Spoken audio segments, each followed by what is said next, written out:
കുട്ടികൾ ഇവിടെ വന്നിട്ടുണ്ട്. 1000-ഓളം കുട്ടികൾ ഈ പരീക്ഷ എഴുതിയിട്ടുണ്ട്.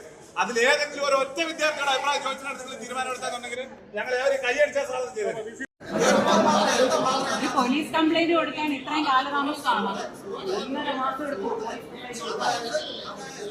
ഒരു സർവകലാശാല ആയിരക്കണക്കിന് പരീക്ഷയാണ് നടത്തുന്നത്.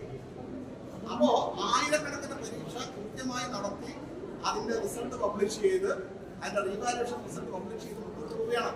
അതിനിടയിൽ ഏതെങ്കിലും ഒരു അധ്യാപകൻ സർവകലാശാലയുടെ ആകെ പറയാൻ പറ്റുമോ?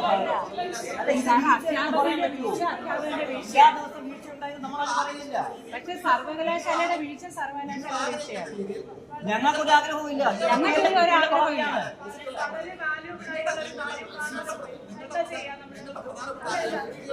ബുദ്ധിമുട്ടുണ്ടാവാത്ത രീതിയിൽ തീരുമാനിച്ചിട്ടുണ്ട്.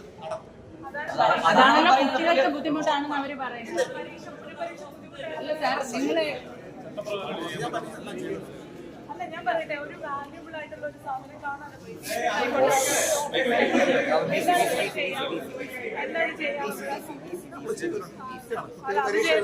പരീക്ഷ കഴിഞ്ഞാൽ 3 ദിവസത്തിനാണ് നമ്മൾ റിസൾട്ട് പബ്ലിഷ്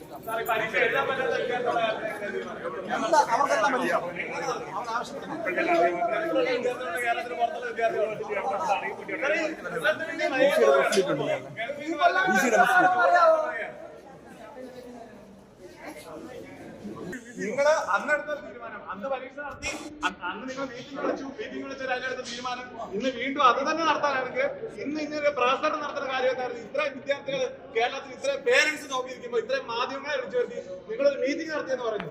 അന്ന് നടത്തിയ കാര്യത്തിൽ വീണ്ടും അത് അടിച്ചുറപ്പിക്കാനാണെന്നുണ്ടെങ്കിൽ ഇങ്ങനെ മീറ്റിംഗുകളുടെ ആവശ്യം എന്താ?